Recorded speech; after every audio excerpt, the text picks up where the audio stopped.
El ejercicio número 4 nos dice que por una turbina adiabática pasa un flujo estacionario de vapor de agua, donde las condiciones iniciales del vapor a la entrada y a la salida están dadas en el gráfico.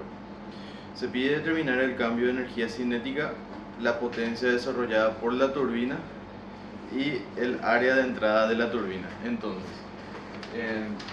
tenemos la presión, que es de 6 megapascales, la temperatura 1 de 400 grados Celsius, velocidad de entrada 80 metros por segundo, el flujo másico, que es de 20 kilogramos por segundo, y a la salida tenemos 40 kilopascales, una calidad del 92% y una velocidad de salida de 50 metros por segundo.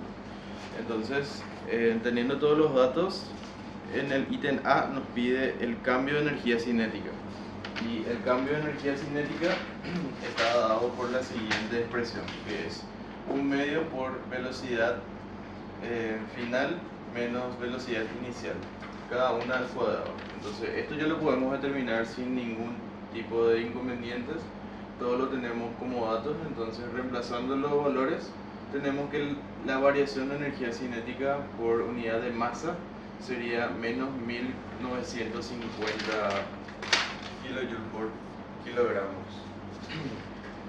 Luego, para determinar la potencia interna, la potencia interna desarrollada por la turbina, primeramente debemos de determinar las propiedades de los estados.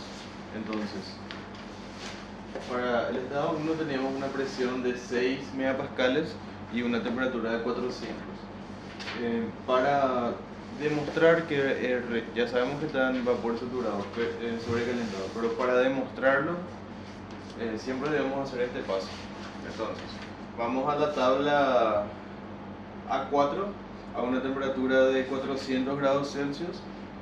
Tenemos una presión de saturación y esto es mayor a la presión de la que tenemos como condición del problema. Entonces, estamos efectivamente en la zona de vapor sobrecalentado. Entonces, ahí ya podemos ir a la tabla A6, donde ahí vamos a determinar la entalpía y el volumen específico en ese estado. Luego, para el estado 2 tenemos una presión de 40 kilopascales y una calidad del 92%. Tenemos una mezcla, entonces vamos a la tabla A5 porque tenemos la presión, determinamos la entalpía del líquido saturado y la entalpía sub Fg. Determinamos la entalpía 2 por la expresión que tenemos acá, que depende de la calidad. Entonces ahí ya determinamos la entalpía real 2. Luego, para poder determinar la potencia, vamos a recurrir a la ecuación de la primera ley, que es la sumatoria de energía que entra menos la que sale, igual a la del sistema. Como condición del problema decía que era adiabático, entonces la transferencia de calor es 0. Y también que sabemos que es un flujo estacionario y nosotros determinamos nuestro volumen de control en esta zona. Repasando, el flujo estacionario decía que toda la masa que entra es igual a toda la masa que sale. Entonces, la variación de energía del sistema en este caso va a ser 0. Entonces, desglosando todas las energías de entrada, tenemos el trabajo de entrada, que va a ser 0 también, menos el trabajo de salida, eso más el trabajo la energía de flujo, el trabajo de flujo, que sería la masa de entrada, que es igual a la masa de salida, por la entalpía más la velocidad 1 al cuadrado sobre 2 a la entrada, menos su contraparte, lo mismo a la salida. Todo esto igual a 0.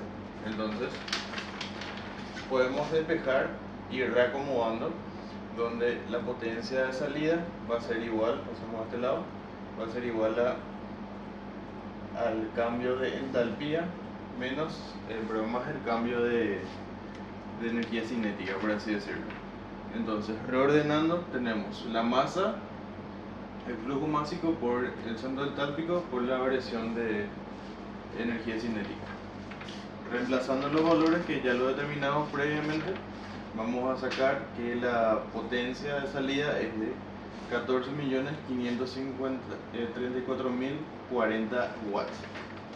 Es importante saber, o sea, recordar en realidad que la velocidad estar en metros por segundo del sistema internacional, necesariamente las entalpías lo tenemos que meter en joules.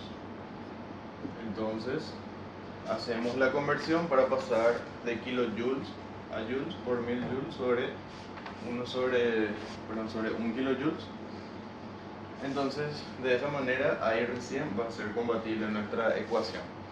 Entonces ahí sí vamos a poder sacar esta cantidad que para mayor conveniencia vamos a transformarla en megawatts. Luego, para el ítem C, que nos pide el área en la entrada de la turbina, o sea, de 1,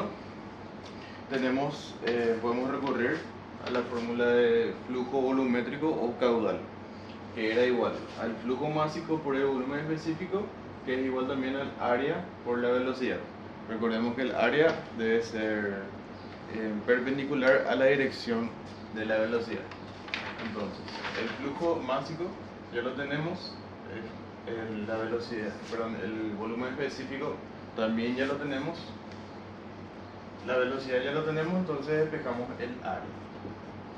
Tenemos en metros cuadrados, sabemos que el área es pi por diámetro cuadrado sobre 4, y lo despejamos, y así podemos determinar que el área de la entrada es de 12,285 centímetros.